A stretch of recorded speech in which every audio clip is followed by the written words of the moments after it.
Graça e paz da parte do Senhor Jesus, amém? Bom, vamos abrir as nossas Bíblias na carta do apóstolo Paulo aos Romanos, no capítulo 13, e eu quero ler com vocês a partir do verso 8. Diz assim na minha tradução: A ninguém fiqueis devendo coisa alguma, exceto o amor com que vos ameis uns aos outros. Pois quem ama o próximo tem cumprido a lei. Pois isto: não adulterarás, não matarás, não furtarás, não cobiçarás. E se há qualquer outro mandamento, tudo nesta palavra se resume: amarás o teu próximo como a ti mesmo. O amor não pratica o mal contra o próximo, de sorte que o cumprimento da lei é o amor. E digo isto a vós outros que conheceis o tempo, que já é hora de vos despertardes do sono, porque a nossa salvação está agora mais perto do que quando no princípio cremos. Vai alta a noite e vem chegando o dia. Deixemos, pois, as obras das trevas e revistamo-nos das armas da luz. Andemos dignamente, como em pleno dia, não em orgias e bebedices, não em impudicícias e dissoluções, não em contendas e ciúmes, mas revesti-vos do Senhor Jesus Cristo, e nada disponhais para a carne, no tocante às suas concupiscências. Amém? Vamos orar? Ó Deus, em nome do Senhor Jesus, muito obrigado pela Tua palavra. Eu te agradeço, ó Deus, porque o Senhor nos trouxe nessa noite para nos reunirmos em torno da Tua palavra. E eu te peço que o Senhor nos dê graça para compreendermos exatamente o que o Senhor tem para nos falar nessa noite, que o Senhor comunique aos nossos corações, ó Deus, a Tua palavra, o Teu desejo, que nós sejamos instruídos em torno, ó Deus, do Teu nome, a respeito daquilo que o Senhor quer para nós. No nome de Jesus, cuida de nós, livra-nos do mal, abençoa esses valores que foram trazidos aqui nessa noite, para que eles sejam utilizados, ó Deus, em proveito do Teu reino, com a Tua graça e sob a Tua supervisão, no nome de Jesus. Amém. Irmãos, esse trecho da palavra de Deus que está na carta do apóstolo Paulo aos Romanos, em continuação daquilo que nós falávamos na semana passada, é um pedaço daquilo que o apóstolo Paulo está falando a respeito do dever cristão, do dever de todo homem crente, do dever de todo homem que serve a Deus. Ele fala um pouco antes a respeito das autoridades que foram constituídas sobre o homem. Ele diz que as autoridades não são para nós temermos, mas pelo contrário, se nós não quisermos temer as autoridades, basta que nós façamos aquilo que convém, e aí então nós louvaremos as autoridades. E ele diz que toda a autoridade foi constituída pelo Senhor, de maneira que é instrumento do Senhor, e a autoridade, na verdade, tem esse objetivo mesmo de punir o erro pela graça e pela mão de Deus, de maneira que nós devemos respeitar as autoridades, devemos orar pelas autoridades que são constituídas sobre nós. Aí em seguida ele fala a respeito dos tributos que o homem deve pagar, dos impostos que ele deve recolher, a quem ele deve pagar e como deve pagar. E aí depois, no versículo 7, ele fala: pagai a todos o que lhes é devido. A quem tributo, tributo. A quem imposto, imposto. A quem respeito, respeito. A quem honra, honra. E aí ele começa nesse versículo 8, que é o objeto da nossa meditação nessa noite, falando que nós não devemos dever nada a ninguém. Não é bom que devamos nada a ninguém. Ele fala, então, a respeito de pagar os tributos, de pagar a honra, de respeitar, de fazer aquilo que deve ser feito e que é próprio dos crentes, e deixa muito claro, não devam a ninguém. Isso diz com um aspecto do nosso caráter, da nossa conduta moral. Agora, a dívida do amor, com que nós devemos nos amar uns aos outros, o apóstolo Paulo diz aqui que é uma dívida que nós teremos sempre e a qual nós nunca quitaremos. Não é possível que nós um dia digamos assim: bom, eu amei tanto o Firmino que agora chega, daqui para frente eu já não devo mais amor ao Firmino, agora acabou.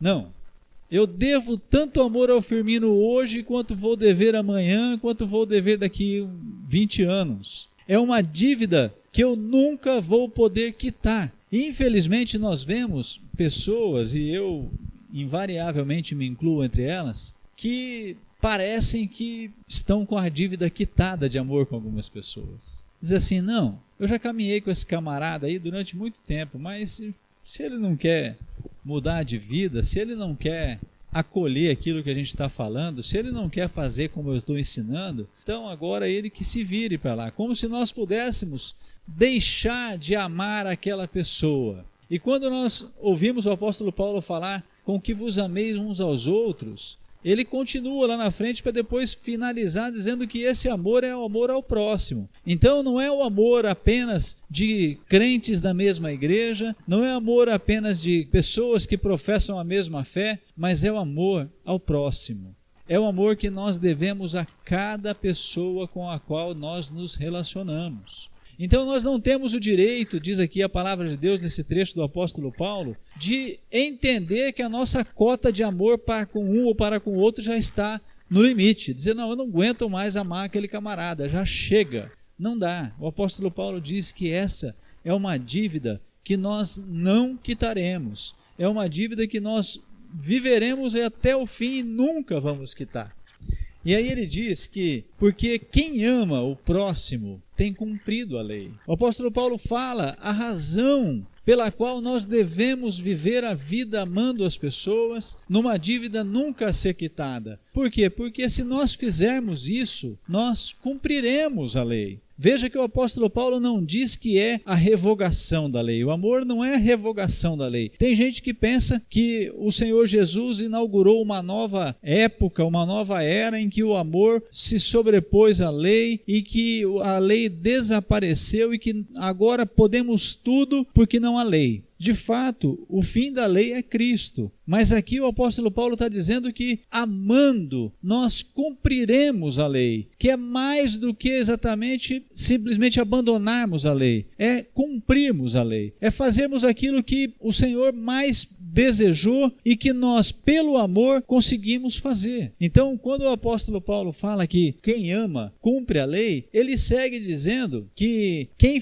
faz isso é exatamente aquilo que o Senhor desejou. E ele diz, pois isto, não adulterarás, não matarás, não furtarás, não cobiçarás. E ele diz, se há qualquer outro mandamento, nesta palavra se resume, amarás o teu próximo como a ti mesmo. Então ele faz a menção de Jesus, ele menciona o que Jesus havia dito, porque todo o mandamento, que era então a lei, está resumido em amar ao próximo como a ti mesmo. Então, nesse aspecto nós vemos que a dívida que temos com o homem, a dívida que temos com o nosso próximo é exatamente o cumprimento da lei, é exatamente o querer bem, porque essas menções que ele faz aqui desses mandamentos, de não adulterar, de não matar, de não furtar e de não cobiçar, estão diretamente vinculados a uma terceira pessoa. É como se nós compreendêssemos que, porque amamos o outro, nós não adulteraremos. Sabe quando somos capazes de evitar o pecado por amor? É exatamente isso que o apóstolo Paulo está dizendo aqui. Olha, você não vai matar, não porque matar significa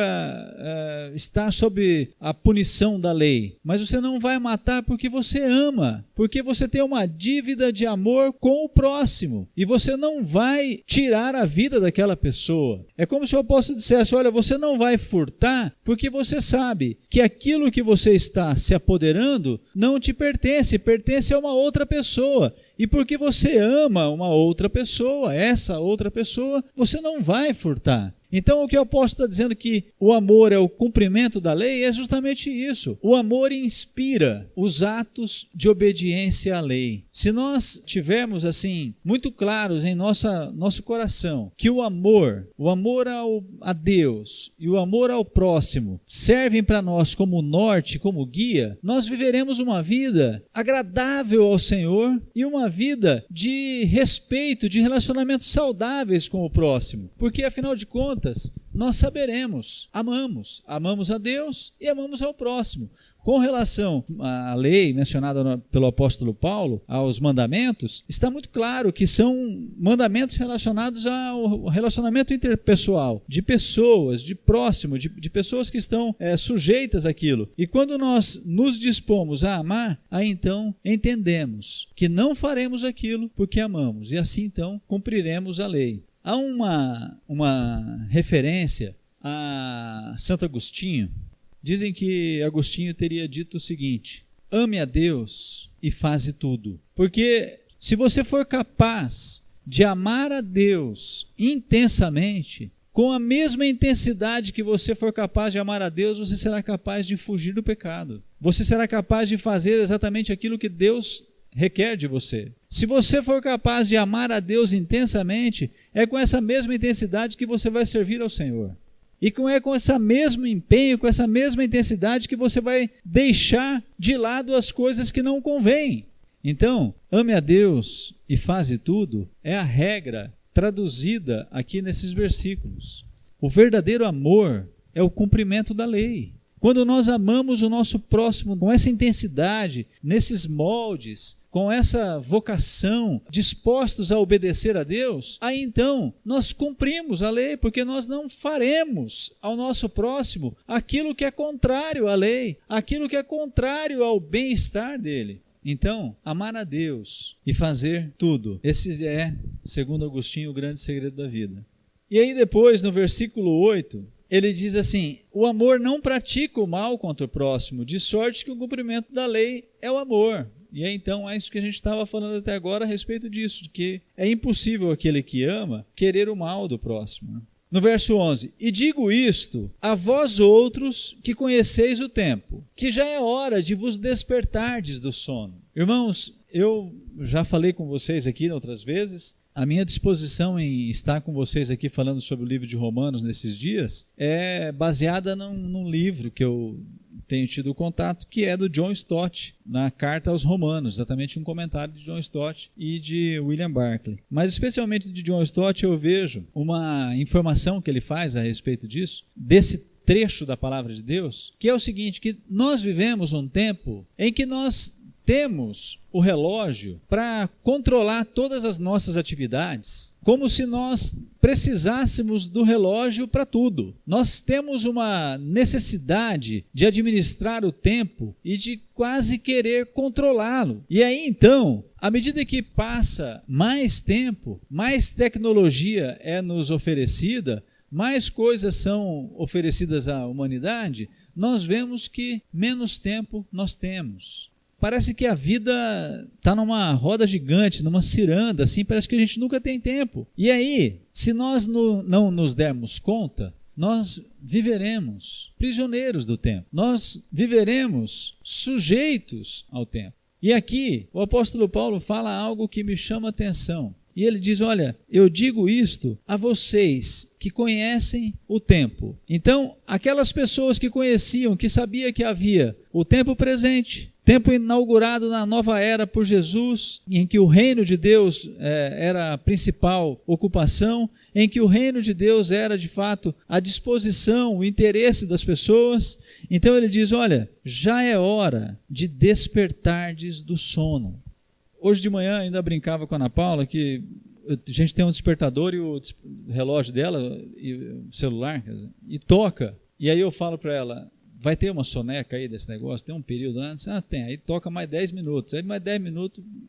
Mas o fato é que essa necessidade de tempo, de 10 minutinhos, de 5 minutinhos, de uma vez mais, de soneca, não serve para esse tempo que nós vivemos. Não serve, não combina com a urgência que a palavra de Deus diz aqui. Quando o apóstolo Paulo fala, já é hora de despertardes do sono, isso me chamou a atenção. É a respeito de despertar daquela sensação que nos entorpece. Sabe, quem aqui já teve sono? Quando você tem sono de manhã, é horrível. Você fala assim, eu preciso levantar. Então você cutuca o outro e diz, levanta, já está na hora. E a pessoa sabe que tem que levantar. Mas o sono te deixa assim meio bobo, você não consegue reagir na hora certa. Levanta, já está na hora, e aí você fica sonolento, você fica sem reação. Lamentavelmente, essa é a situação de muita gente vivendo no tempo que nós estamos vivendo em relação ao Senhor. Quando o apóstolo Paulo fala, já é hora de despertar do sono, sabe quando nós ouvimos semana a semana os pastores nos ensinando a respeito daquilo que devemos fazer? Quando nós vemos dia a dia na palavra de Deus as orientações a respeito de como devemos agir, de quando nós aprendemos na célula e somos instruídos a respeito de como viver, mas parece que estamos como que sonolentos. Ouvimos, sabemos que temos que fazer, mas não saímos daquele estado de letargia, um sono profundo, que só faz ouvir, pensar, puxa, eu preciso levantar, eu preciso mudar a minha vida, mas não desperta. E o apóstolo Paulo fala claramente que já é hora de despertar desse sono. E ele diz, porque a nossa salvação está agora mais perto do que quando no princípio cremos. Naturalmente que o apóstolo Paulo, quando fala a salvação, está pensando naqueles 3 aspectos da nossa salvação, que nós já vencemos 2, da justificação, de quando fomos salvos pelo Senhor Jesus, entregando as nossas vidas ao senhorio dele, de quando somos transformados pelo Espírito Santo de Deus, sendo santificados, mas também fala do aspecto da glorificação, quando seremos então livres da presença do pecado. E ele diz, olha, porque agora a vossa salvação está mais perto de que quando no princípio cremos. Há 25 anos atrás, a minha salvação estava mais longe do que hoje. Eu vivi e experimentei parte da minha salvação lá na justificação, tenho experimentado um processo de transformação, mas hoje eu sei que o dia do Senhor está mais perto, que aquele dia em que as coisas serão transformadas definitivamente estão mais perto. E eu não posso viver como que num sono, eu não posso ser surpreendido pelo Senhor Jesus dormindo, num estado de letargia, ouvindo a palavra de Deus e não vivendo, sabendo o que preciso fazer e não fazendo, olhando o que está errado e não corrigindo, porque o sono não me deixa fazer. O apóstolo Paulo fala, despertem desse sono, porque a nossa salvação está mais próxima hoje.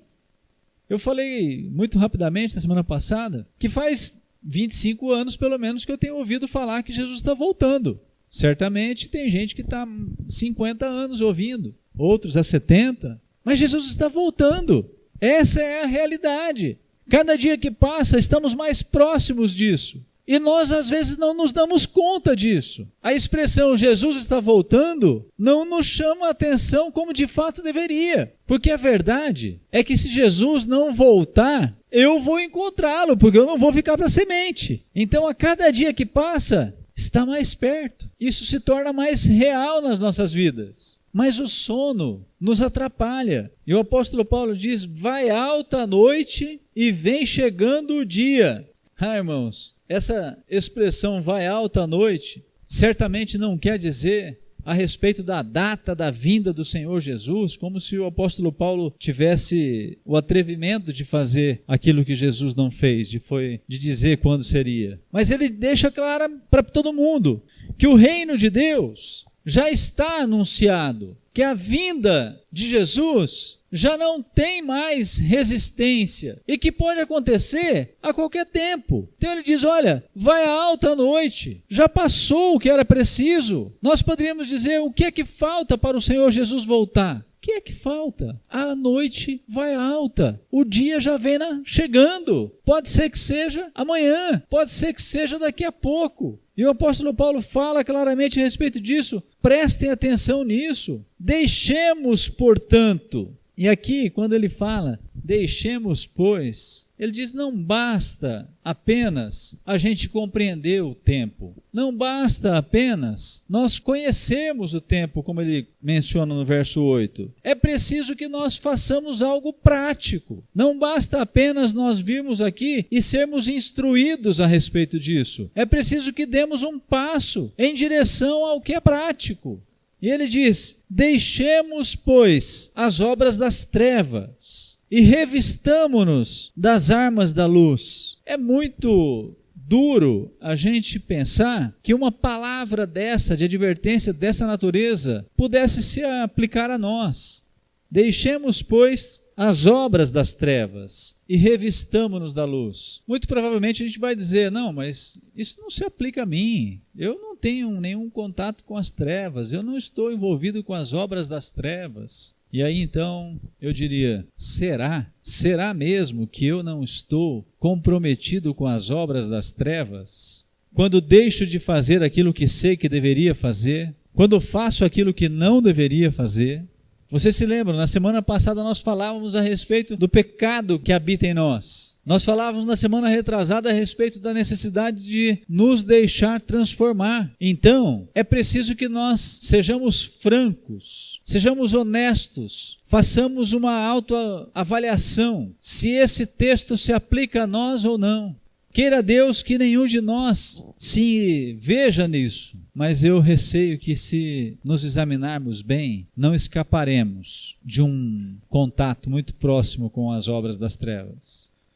O apóstolo Paulo fala a respeito disso. Vamos deixar de agir de conformidade com o mundo. Vamos deixar de agir nos amoldando ao mundo. Vamos, ao contrário disso, transformar a nossa vida, renovando a nossa mente pela palavra de Deus. E aí, ele diz, revistamo-nos. Vamos nos vestir das obras da luz. Vamos então viver, experimentar aquilo que convém aos santos. Vamos então nos dedicar a conhecer a palavra de Deus e a viver aquilo que a palavra de Deus nos recomenda, de modo que nós sejamos conhecidos e reconhecidos por vivermos na luz.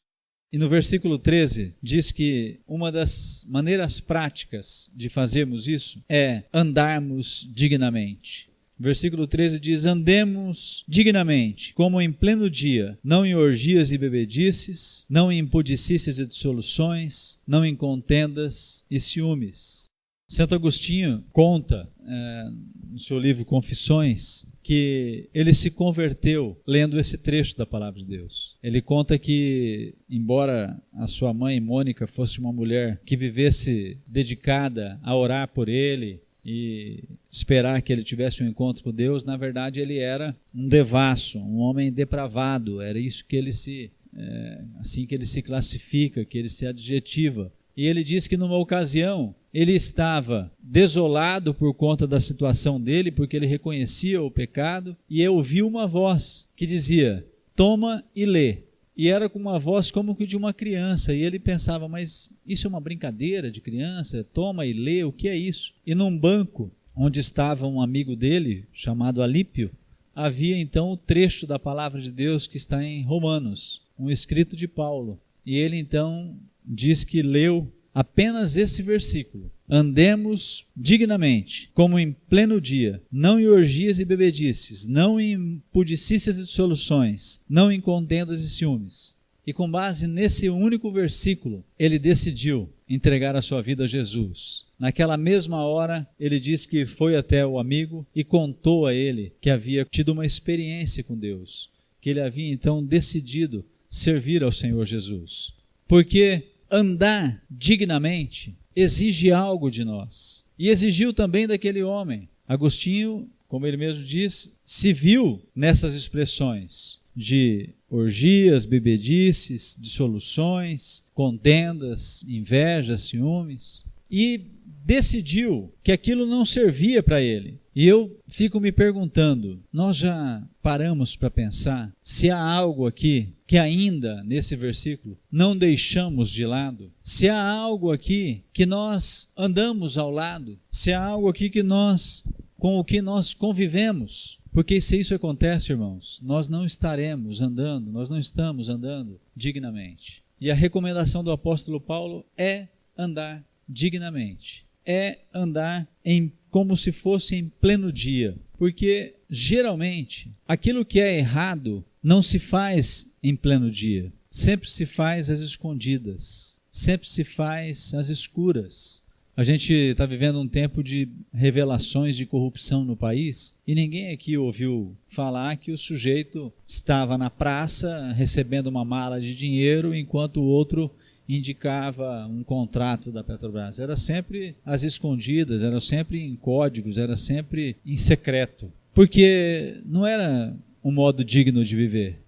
Agora, quando andamos dignamente, não receamos a luz do dia, não nos preocupamos em nos expor totalmente à luz, não tememos sermos acusados, porque estamos revestidos da luz, estamos então dispostos a viver exatamente aquilo que a palavra de Deus recomenda. E se assim é, nós não seremos acusados.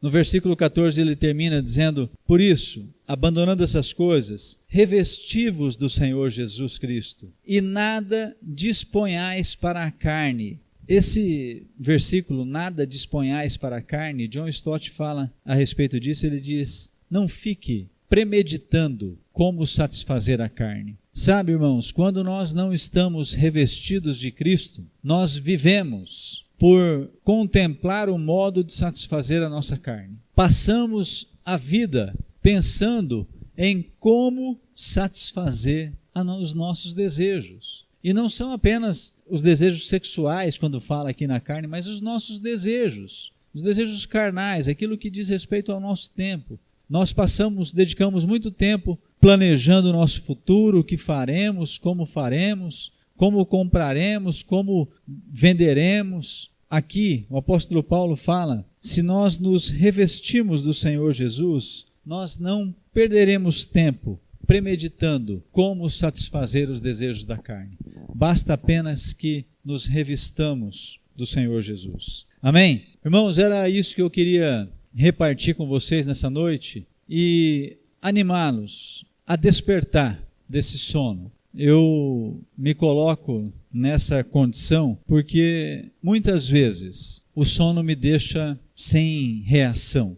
Geralmente o sono tem a ver com o despreparo para as batalhas, né? Ninguém dorme com uma armadura pronto para uma guerra. A hora de dormir é a hora que você está mais desprovido de recursos, de armas, de armadura, de roupa, que você pode sair a qualquer momento. Então, não apenas despertar do sono, mas nos prepararmos para esse dia, nos vestirmos, nos revestirmos, não sermos pegos de pijama, de surpresa, dormindo.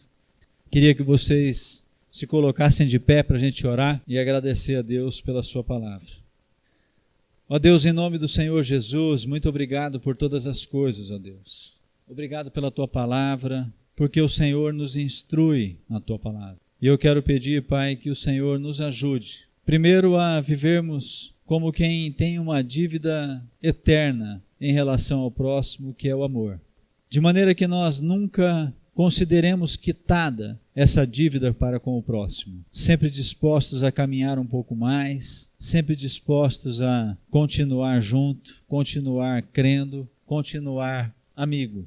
No nome de Jesus, Pai, eu te peço que o Senhor nos ajude a despertar do sono. Não permita, Pai, que sejamos surpreendidos num estado letárgico em que não conseguimos reagir. Não permita, ó Deus, que dia a dia venhamos para ouvir a tua palavra, sejamos instruídos e orientados e deixemos de reagir, deixemos de fazer aquilo. Não permita, ó Deus, que vivamos como aqueles que vivem nas trevas, mas pelo contrário, ó Deus, que nós estejamos revestidos de Cristo, revestidos da luz, dispostos a nos expormos ao pleno dia, andando e vivendo de modo digno. No nome de Jesus, ó Deus, ajuda-nos a sermos úteis às pessoas. Ajuda-nos, ó Deus, a sermos fiéis a Ti. Sobretudo, Pai, ajuda-nos a amar. Em nome de Jesus. Amém.